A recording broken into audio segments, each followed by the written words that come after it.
Hi, everybody. Welcome to Maine Public's All Books Considered Book Club for July. We're so excited to have Jeffrey Lewis with us. He's the author of Land of Cockaigne. We know that you've read it and loved it and have so many questions for him.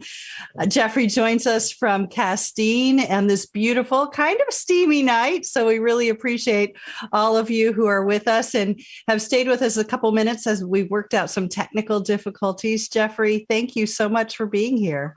Very glad to be here. And thank you for writing this beautiful novel. Yeah. I know. Nice to say.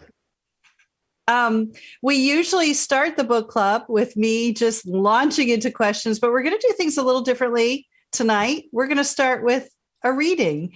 And the reason we're starting with that is because we're starting at the beginning, aren't we, Jeffrey? We're starting at absolutely the beginning.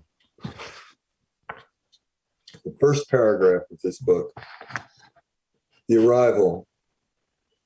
In September, the bay freshens and the tourists go back to the cities, and there are days when the eagles come back and the air smells of burnt things and things beginning to die. These are days when heaven can wait and there are men in the woods practicing their guns, and on such a day, as if the shotgun blast reverberating from Half-Bush Island to Caitlin's Point were fireworks for the dispossessed, the lonely, and those who have only just come home, Walter Rath and Catherine Gray sailed their white yawl by the head and through the channel and into Sneed's Harbor.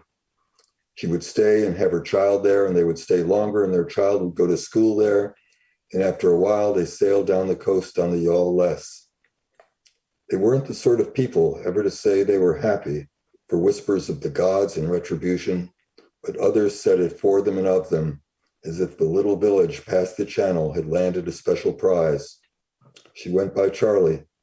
People had always called her Charlie. I'll stop there for the moment.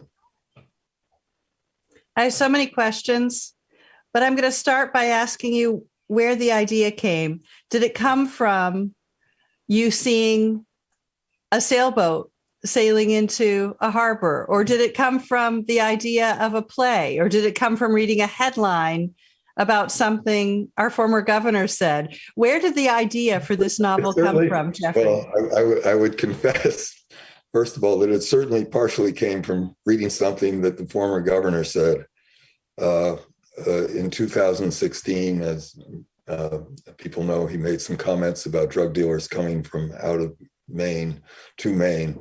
And I think, to put it mildly, they would be considered ill-considered, maybe. In any event, that was one of the inspirations for the book, because then I started thinking, although when I say then I started thinking, that's not correct. Every book I've written, I think, involves a kind of constellation of different points, that different events or different feelings that suddenly I recognize as related to one another. In addition to the governor's comments, years ago, many years ago, I worked as an assistant district attorney in New York City. And actually I had a girlfriend then who was the so-called program lady in the courts. That is to say, she represented a diversionary program that was trying to keep kids out of jail. And the sort of diametrical opposition of those two things, the thought of this diversionary program and the thought of Governor LePage's comments, then added to by rumors that I heard maybe a decade ago or more, and never came to anything. But I definitely heard the rumors, I don't know how many other people did, that somewhere outside of Castine, where I live for a chunk of every year, somebody was planning to start a drug rehabilitation program. Those three things at some point seemed to make something that sounded to me, felt to me like a book. How long ago did you start it? I keep thinking, this is so current. Everything in the novel is so current, but there's no way you could have written it that quickly. No, I certainly didn't write it that quickly. And in fact, it would have come out a year before it came out, but for COVID. And because of COVID, nobody was going to bookstores, and the publisher was anxious, understandably. And I was anxious about it, how it could be received when nobody was doing anything. It was delayed a year. So I'm guessing, with my rotten memory being what it is, that I wrote this book in 2018. It was of course by a considerable amount of time after Governor LePage's 2016 comments, and it was well into the Trump administration. One thing that struck me, Jeffrey, when I was reading your novel is that each chapter was so short, it was almost episodic, and that one could read this Land of Cockaigne from beginning to end, and sit up late and read it in one sitting and really just delve through, or one could pick it up and read one chapter and really savor that chapter and think about it and set it down and read another chapter, and almost as you might read an essay. Did you intend for it to be able to be read in both ways? I don't know. These things come out the way they come out, and I feel like I have so little control over that sort of thing. But I think my books generally tend not to be very long, and yet they seem to have a fair amount of incident in them. And I think I tend to compress things quite a bit, so that a chapter you read that's 6 pages, some other guy or woman might have written 20 pages about it. I actually, as a writer, get impatient with mentioning too many things, more things than I'm actually interested in. I pretty much only write down the things that strike me as sufficiently interesting to be written down, and there aren't that many. And things, the chapters and the books themselves get kind of compressed. Does that make any sense? It does. Well, I'm also wondering if your background, you were a writer for a very long time for Hill Street Blues, and you've written for other television shows and the movies. And I'm wondering if thinking in terms of episodes, translates back and forth. I imagine so. I mean, I can't say I'm conscious of it now. What I am conscious of is, of course, I think you're right. And it is in this fashion. In TV, particularly as primetime TV used to be, when everything was a race to get an extra 5 million eyeballs, there was very little tolerance for waste. Things had to be cut down and be sharp, and everything had to count. And I imagine that before that experience, I was not as concise a writer as I am now. And I think that willingness to edit both what I've written, but probably more significantly what I'm thinking and feeling, probably comes from that experience. I think you're probably quite right about it, because I can remember as a young writer, winding on and on about stuff in ways that people might have been not terribly interested in. Well, we have so many wonderful questions coming in from our listeners and readers. I'm going to go to some of those. This is from Amy M. She writes, is Land of Cockaigne an actual love story? I don't know. I hope so. I do hope so. But I think that's one of those wonderful questions where my opinion becomes just about as good as any reader's. Certainly there's a love story in it. Is that the primary thing in it? Is the other stuff about the kids coming up from New York and the drug rehab? I mean, not the drug rehab, the summer program. Is that the main thing, or is whether Walter and Charlie how they're gonna do together? I mean, I guess you take your pick. would like to think that the rest of the story plays into the love story and enhances it.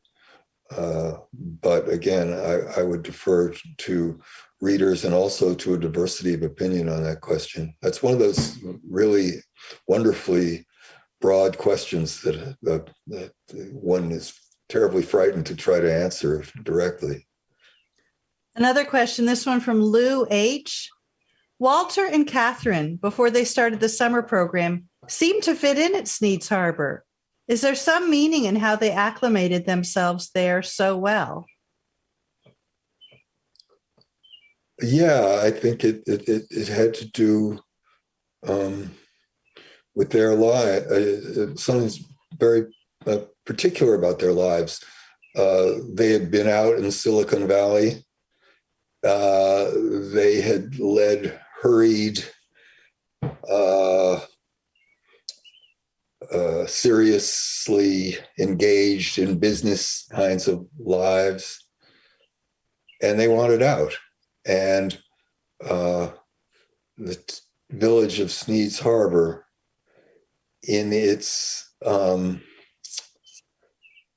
purity to some degree, its simplicity to some degree, its steadfastness to some degree, held out a kind of promise to them of living a different kind of life and raising a child in a different kind of world. And the only way that that could happen is if they committed to it, and they did. So, Jenny C. asks, let's talk about grief. What made you want to explore such a complicated and emotional theme? I probably didn't want to. It was forced on me in some fashion by the requirements of the story. I certainly nothing. I had no personal experience that in any way corresponded. Fortunately, in any way corresponded to the experience of Walter and Charlie in the book. I have friends who've had similar kinds of experiences, and it's dreadfully hard. And I felt and feel, all the range of things that people would feel about knowing people in that situation. But it wasn't closely personal, although that's with an asterisk.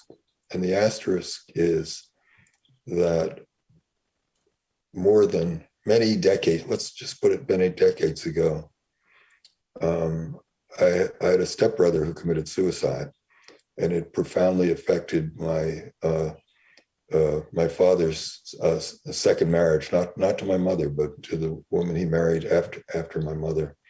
And it profoundly affected their lives and their marriage. And to the extent that that imprinted on me, I suppose that's there as well. Mm. This is from Fran J. Walter is a pretty lovable character. Are all dreamers lovable? No, probably there's some people who tell you your dreams and their dreams and you just want to walk out of the room. But Walter is a complicated. He's a dreamer, but he's a complicated dreamer. I mean, he doesn't dream all sugar plums and fairies, and he's a deeply troubled and in many ways pessimistic figure who nonetheless clings to a certain kind of hope. Somewhere, I think it was probably on Maine Public, in the last few days, I heard this discussion. Jennifer, maybe you were part of it. Somebody trying a distinction between hope and optimism. And I thought, oh, Walter is definitely not an optimist, but he definitely has hope. And I suppose I'm drawn to that kind of person. And if he has beautiful dreams, all the better. If you have a question for Jeffrey, you can either send a quick email to fun@mainepublic.org or put a comment on YouTube's comment section. This is from Ken L. The townspeople are against the Bronx Boys moving into the Sneads Harbor. Is this something you see especially in Maine, or could this happen just about anywhere? Did you grow up in a small town? I did not grow up in a small town. I grew up, except insofar as I grew up in a small suburb for a while, and then a mid-sized city in upstate New York. Can I have the question again, Jennifer? He said he wanted to know if the townspeople, the fact that some of the townspeople were against the Bronx Boys coming to Sneads Harbor, if this is something that was just a Maine thing or could be anywhere. Of course, it could be anywhere in America right now. I mean, we're suffering through a crisis of differentness, right? I mean, people are afraid of other people all across the country. I realize now, Jennifer, that this question was phrased slightly differently the second time. The first time, I thought I understood that it was saying, are all the people in Sneads Harbor were against these kids coming up for a couple of weeks, but that would not have been true. Sneads Harbor is a place that was very mixed in its reaction. I think there are lines in the book about it's the kind of place that parts its hair down the middle in an antique style. For just about anything you can come up with, you can find people to the left of it and to the right of it, and mostly people hewing towards the center. And so, yes, there were some people in Sneads Harbor who were opposed to what Walter and Charlie were doing, but there were pretty much just as many people who supported them. And then when a version of disaster struck, there were, of course, more people who thought, oh, yeah, the other people were probably right. What a disaster. And then when it turned out it wasn't the kids' fault, there were apologies were made, forgivenesses were handed out. I am the next question, Jeffrey. I just am reading to myself, and I know that this is related to the next passage that you would like to read. So I'm going to have you read that passage, and then I will ask the question from Tim V, because Tim has really identified a passage that I know is very important to you. Okay. This is from towards the end of the book, after Walter and Charlie have left Sneads Harbor, are now living in the Bronx, and Charlie has a studio in New Rochelle where she is sculpting versions of black holes, and Walter has gone to work at the Bronx Cares Diversionary Action Program, which is the exact same place where his son years ago had worked. And worked keeping kids out of jail to the extent it was reasonable to do so.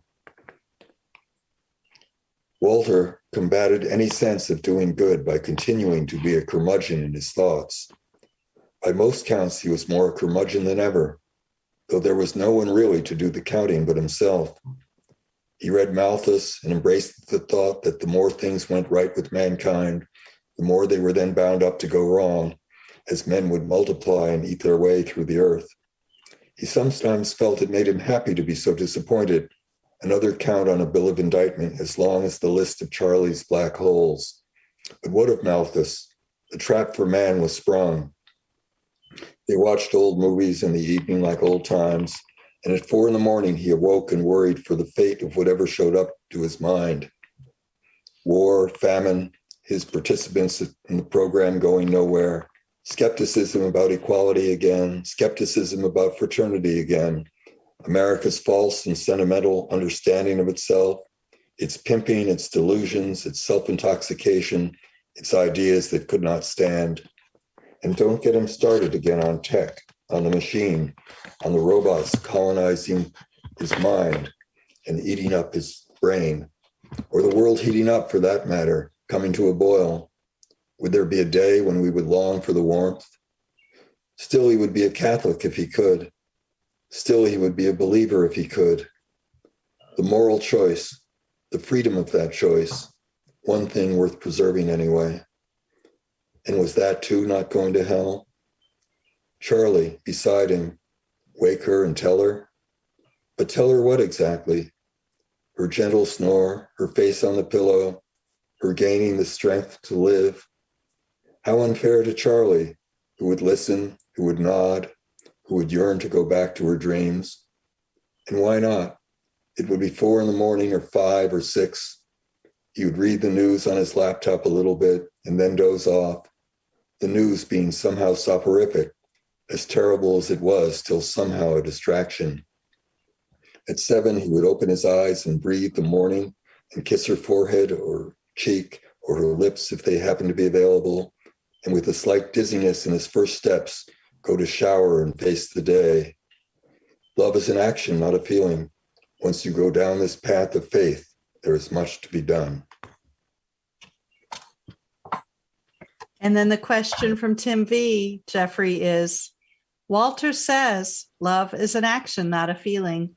Once you go down the path of faith, there is much to be done. Can you talk about this quote and what Walter was trying to convey? Sure, I can try. I've thought about it quite a bit, actually, because I've been reading this passage over, trying to prepare to read it now. And I realized that on the jacket cover in the sort of prose that I wrote, I think I wrote actually, because the publisher asked me to submit some, is written, "What is to be done in the disaster of our times? Walter Rath offers a clue, a thesis, or a prayer. Love is an action, not a feeling. Once you go down this path of faith, there is much to be done." I read that because I think that's right.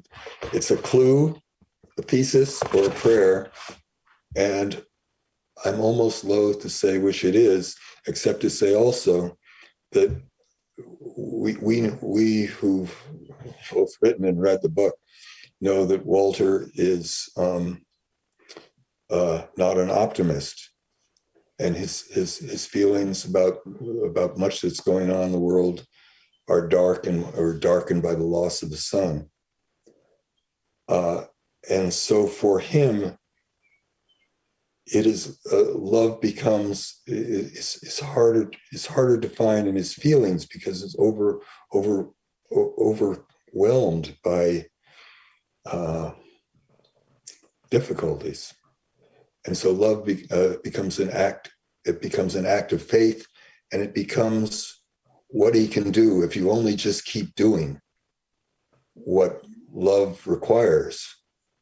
Then what you feel may not matter so much. That's one way of saying it. I've thought of this too. I was never in AA. I have friends who've been in AA, and I've certainly heard enough stuff. And there's one phrase, I think it's from AA, about fake it till you make it, or something like that. I think it has something to do with that, something to do with realizing that our feelings are not always reliable.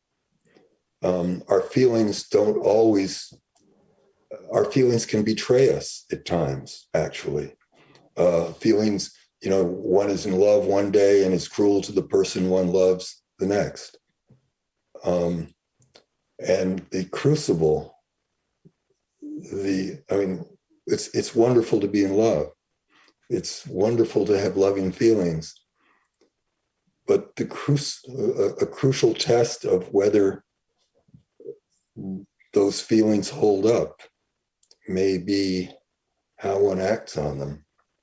And someone in Walter's position, who has had considerable darkness in his life, for him, that may be something he comes to realize. Very different I question. can go on. I can probably keep trying on that one. A very different question. This is from Aaron D. Aaron writes, Hill Street Blues fan here. How did that experience? What was that like? Propel your career as a novelist. This is maybe a cheesy thing to say, but it made it financially possible for me to be a novelist, because for those of you who have not written novels, I can report honestly that to write what one hopes is sincere fiction these days is not necessarily much of a paying endeavor. You have to have done something or be doing something or doing, it's like what you often say, or maybe it says in the book about some people in Maine who do 3 jobs to make 1 living. So there's that. It was also a great relief because I'd been, of course, a writer before Hill Street. I mean, I was starting out, but I was a writer. And that being a writer also entails a lot of time in one's room and being alone, which is, I'm a fairly social person.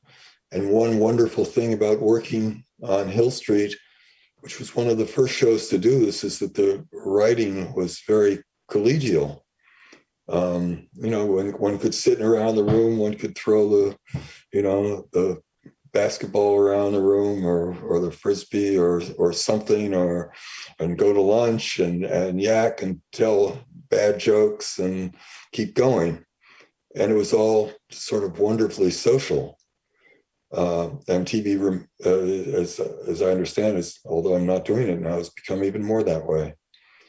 So it was a great relief. And not only have I spent a good chunk of time writing fiction, sort of amortizing my winnings from TV, but amortizing the social life, because I'm now once again spending a great deal of time in my room, longing for the time when it's lunchtime and I can go see somebody or at least get out and do something different.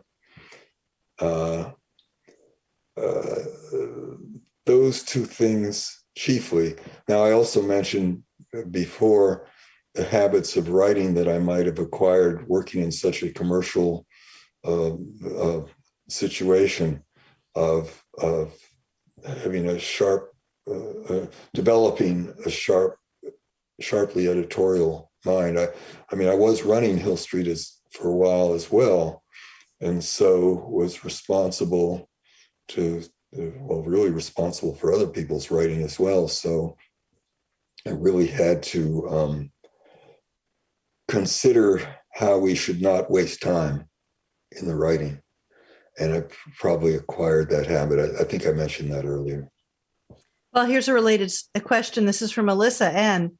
What does your writing process look like? Tell us what inspires you. How do you know when you've thought of a story that needs to be told? The details of my writing process are I write in the morning from 10 to 2, basically 5 days a week, something like that. And when I get going, I allow myself to go into the afternoon and go with it for a while. That's in theory. In reality, at about 9 o'clock, I'm still reading the news, and 10 o'clock comes, and if I'm still reading the news or checking out my email, maybe it's 10:15, and then I work for a little while, and then my mind gets distracted, and the phone rings, and then I choose to usually pick it up because it's usually a junk call, and so I just have to slam the phone down. And then maybe I check the sports news, and then I do some writing. Maybe my mind wanders back to the task at hand, and I do that for a little while. And then my mind wanders off again. And I'm pleased to think that I'm not alone in this, because it wasn't long ago, I was watching some TV, and I was watching Ricky Gervais, who I think is quite funny. And he was talking about his writing process. He said, and that includes all the time when my mind is elsewhere. So there's that. As for how I come up with something, it's a mystery, right? I don't know. What I think is true is what I said before, that it usually has to do with disparate points somehow working themselves together in a way that I could see a constellation, as maybe the ancients looked in this, looked at the sky and saw a bunch of stars and said, oh, that's a guy with a belt, or that's a bear or something.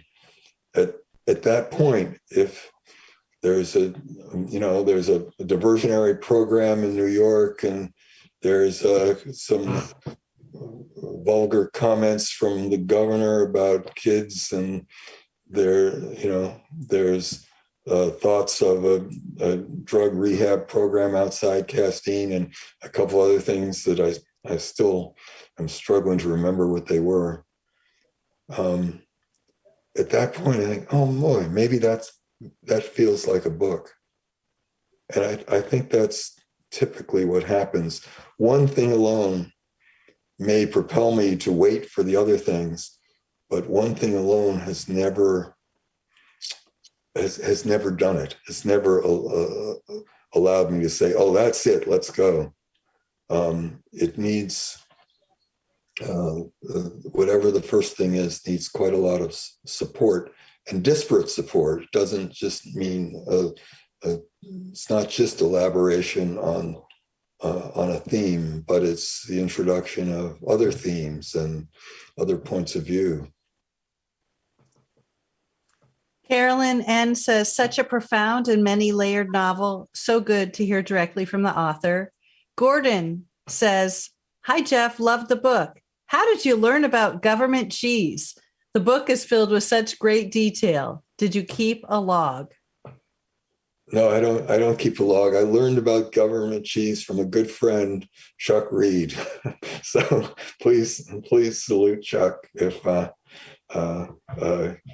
you want to know where I got government cheese from. I do not keep a log. I do not keep a diary. I do not force my mind to be observant even. What I do is, again, if this makes any sense, it makes sense to me, but I'm not sure I'm ever able to convey it. I pay attention to what my mind pays attention to. In other words, I try to have a little space in my mind that steps back and says, what is Jeff really like? Or observes and is able to put down what Jeff is really interested in, what he has observed. There's a million things that I don't observe. I'm not, I would say in some respects, I'm an observant person. In some respects, I'm a terribly unobservant person. I mean, for a lot of things, my wife is far more observant than I am. But those things that I am observant for sometimes make sense, sometimes hang together, sometimes will support something that I write down. Julie from Sanford asks, is Walter his favorite character? Yes. Yeah. That's easy.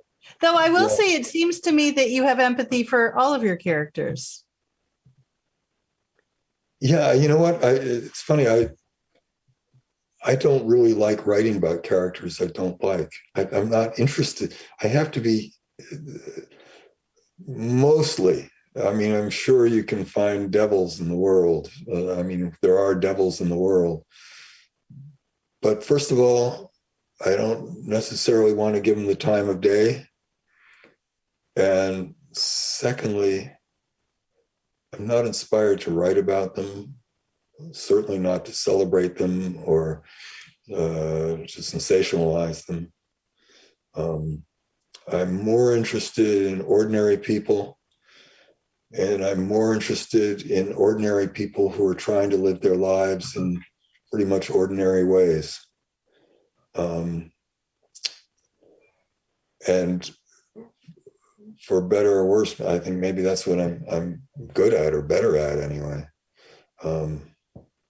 Even on, if people who are Hill Street Blues fans remember that show, there were some really bad actors, but most people were not. Even most people who get involved in the criminal justice system, whether in Maine or New York or anywhere, are not bad people either, and have complicated lives, and lives that need to be honestly observed, and to the extent possible, to the extent the writer is able to, or to the extent it's deserved, to be honored. Barbara G asked, please explain the title and what I understand is a connection to a specific art piece.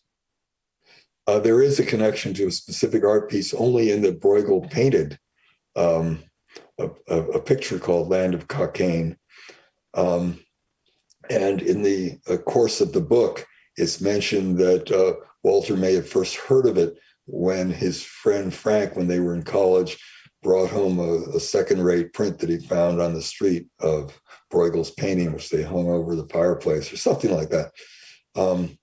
But the Land of Cockaigne way precedes Bruegel's painting of it. It was a medieval European legend of basically a peasant origin, of a land of sensual pleasure and unmitigated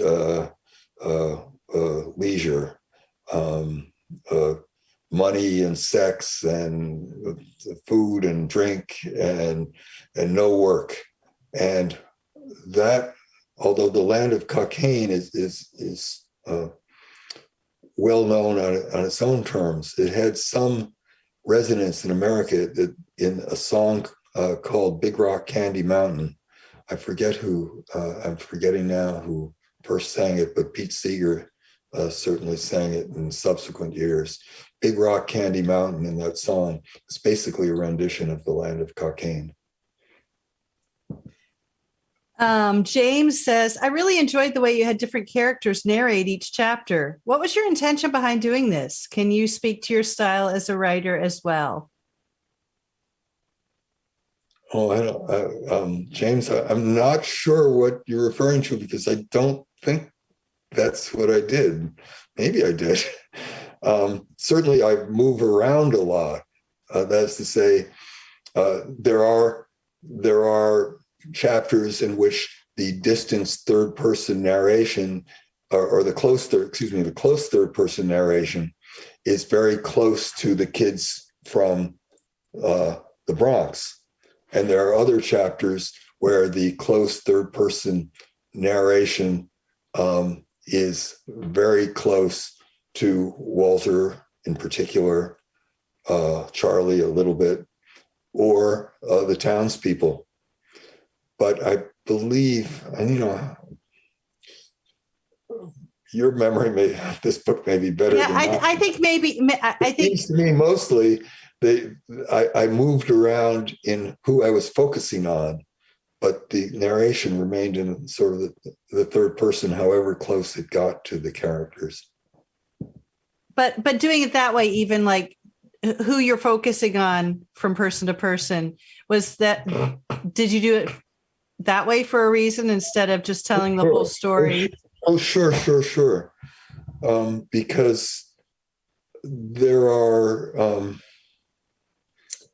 what's the word? There are different, that almost cliche phrase now that they use in sometimes corporate culture, stakeholders, There are different stakeholders in this story, and each of the set of stakeholders have very substantial interests in the story.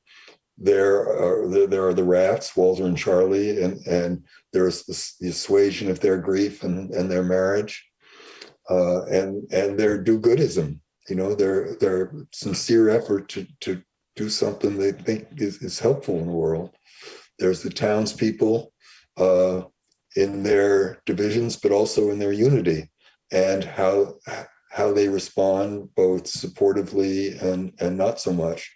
And then there are the kids from young men, I should say, they're really not kids, from the Bronx.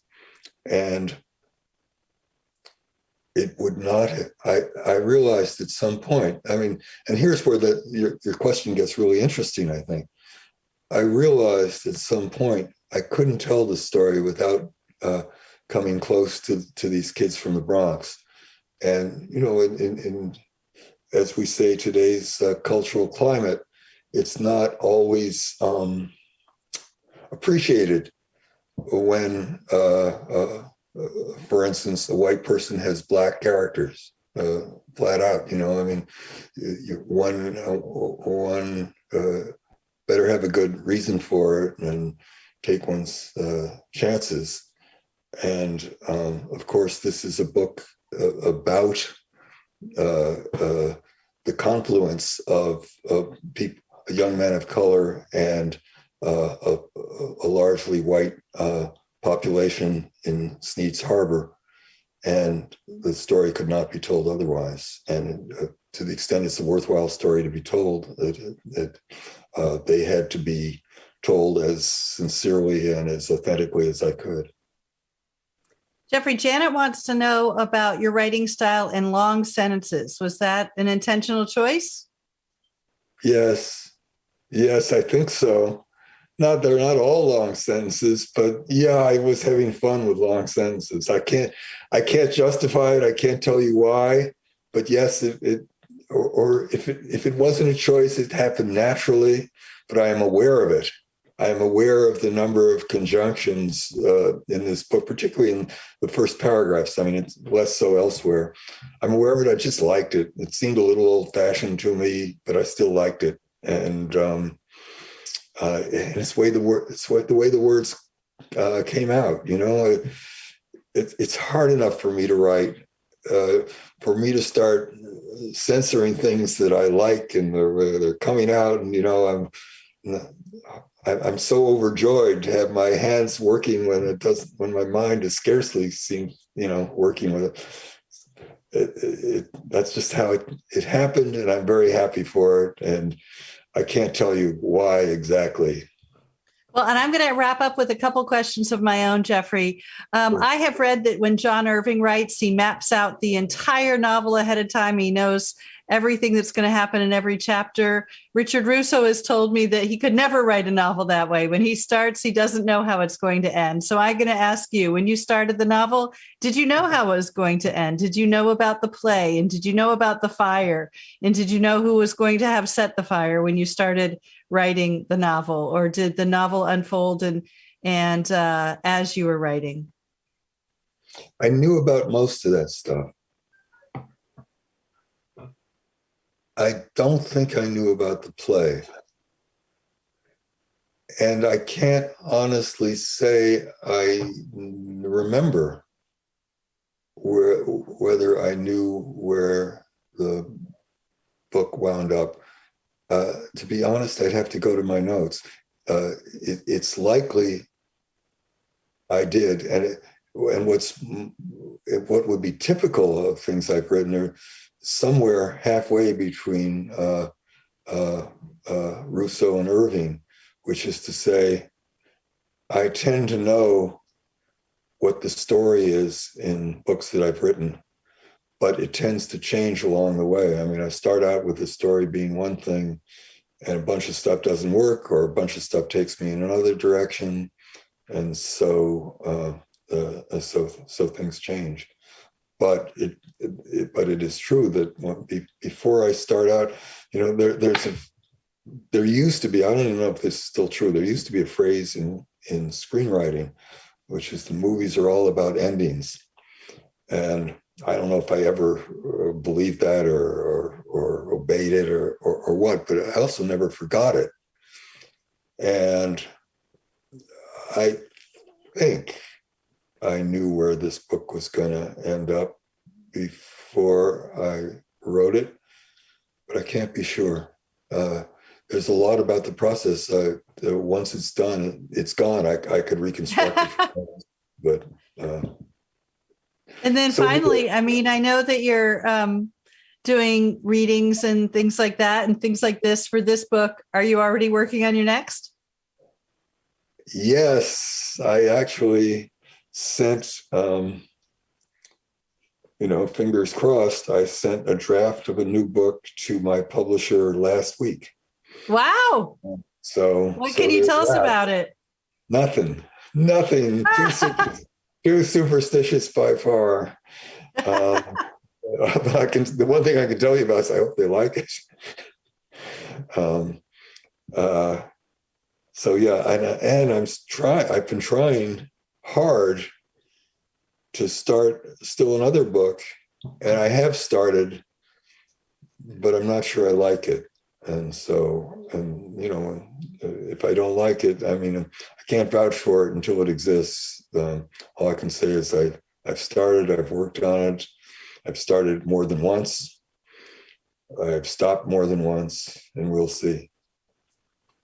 Well, Jeffrey Lewis, thank you so much for being with us. The book, I'm sure all of you know because you've all read it, Land of Cockaigne. Good luck to you with this book. I hope that it gets in lots more people's hands.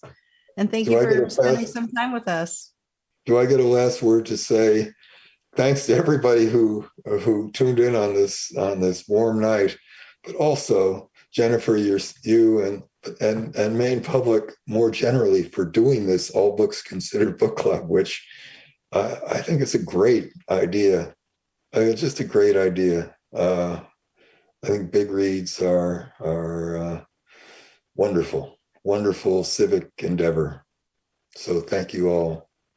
Our next one, our September book club selection is Night of the Living Res by Morgan Talty. And that event's going to be hosted by my colleague, Cindy Hahn. Be sure to stop at any of the sponsor book stores to pick up your own copy. That's it for the July Maine Public All Books Considered Book Club. Have a great night, everybody.